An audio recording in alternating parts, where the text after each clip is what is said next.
You know the feeling, right? You didn't plan to spend a dime. You weren't even really looking for anything specific. But then something catches your eye.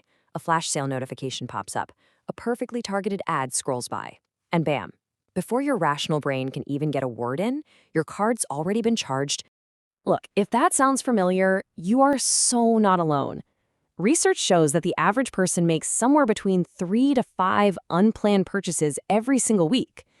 Now, that might not sound like a lot, but do the math. It adds up to a staggering $5,400 a year. Not on bills, not on groceries, but on stuff you never plan to buy. And let's be honest, often don't even really need. And this is where most financial advice just completely misses the mark. That guilt you feel after an impulse buy, they tell you it's a willpower problem, but it's not. It's a design problem. And in this explainer, we're going to pull back that curtain and show you exactly how that design works and how it's working on you. Okay, so to really understand this design, we first have to look inside our own heads. We've got to talk about the science of wanting and this little chemical loop that drives so much of our behavior. So here's the big secret. Your brain's reward chemical, dopamine, doesn't spike the most when you get something. No, it actually peaks in anticipation. The hunt is the exciting part. The browsing, the endless scrolling, that little thrill you get when you click add to cart, that's the real high. The actual moment of purchase, it's almost an anticlimax. Chemically speaking, the dopamine is already starting to drop. And then when the package finally shows up at your door, well, that chemical reward is often just a shadow of what you felt during the chase. Within a few days, the item itself barely even registers. And this right here leads to the crash. Dopamine falls, sometimes it even dips below your normal baseline, which brings on that feeling of regret or emptiness. And what does your brain want to do to fix it? Well, it wants that high back, and it knows exactly what to do. Start the loop all over again. It starts searching for the next thing to want. So this is absolutely crucial to understand. You are not addicted to the products themselves. You're not addicted to shoes or gadgets or whatever it is. You are addicted to the feeling of wanting them. The moment you buy it, the wanting is gone, and so is the high. This is the hamster wheel, and retailers know all about it. In fact, they actively design for it. All right, now that we get the internal loop, let's look at the external forces. Companies spend billions of dollars studying this exact process.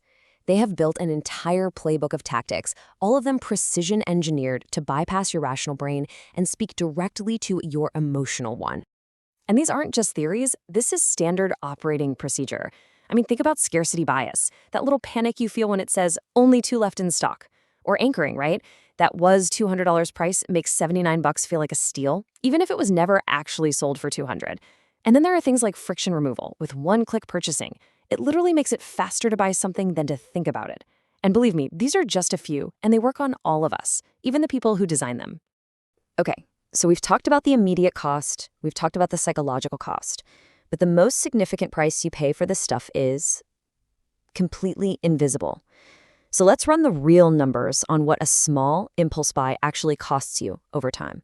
All right, let's just take a simple, really relatable number, a $50 impulse buy. Maybe it's a new shirt, a gadget, a fancy dinner you hadn't planned on. It feels pretty small in the moment, right?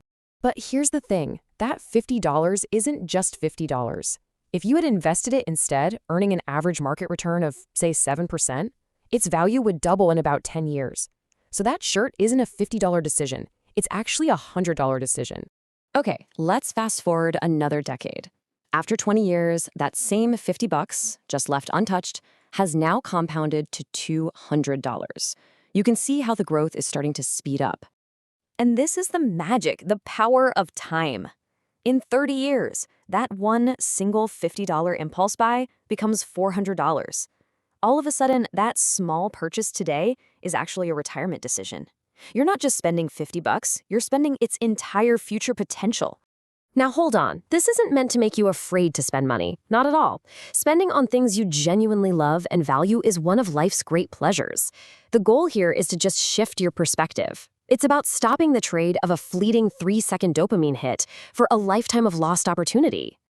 So how do we break the cycle? Well, I can tell you, just telling yourself don't buy it is pretty much useless. Your brain hears don't and immediately focuses right on the thing you're trying to avoid. Instead, we need to reframe the entire decision. Let's look at 3 powerful mental shifts that work with your brain, not against it. We're going to do 3 things. We're going to convert price into time, we're going to consult our future self, and we are going to reframe saving as investing. These are simple, but trust me, they are incredibly powerful tools to get back in the driver's seat. Okay, first up, stop thinking in dollars and start thinking in life energy. Seriously, take the price of an item and just divide it by your hourly wage. A $120 pair of shoes isn't $120. It's 6 hours of your life. Now ask yourself, is this item really worth 6 hours of my work? You'll find most impulse buys fail this test immediately. Next, use the 30-day rule. Before you click that buy button, ask yourself one simple question. If this item magically arrived on my doorstep 30 days from now, would I still be excited about it? This little act of mental time travel yanks you out of that immediate dopamine-fueled anticipation and puts you into a more realistic headspace. It separates a fleeting want from a genuine need. And finally, you have got to change your internal story. Replace that little voice that says, I can't afford it, with a new one that says, I'm choosing to invest this instead. The first phrase creates feelings of deprivation, of resentment. But the second one? That creates a sense of agency, of empowerment. You're not denying yourself anything. You're actively choosing a better future for yourself. Okay, let's make this real. Here's a simple action plan for this week. First, just identify your top 2 spending triggers. Is it boredom, stress, scrolling social media? Just naming them cuts their power. Second, set a 24-hour rule for any unplanned purchase over a certain amount, say $30. Just add it to your cart and walk away. You'll be amazed how much of it you don't want the next day. And third, try that cost in hours reframe on just one item. Just see how it feels. So the whole point is this. It was never about a lack of willpower. It was always about an environment that was masterfully designed to make you spend. But now you know the design. You can see the machinery working behind the curtain. And so the question is no longer, can I resist this? The question is, now that you know, what will you choose to do differently tomorrow?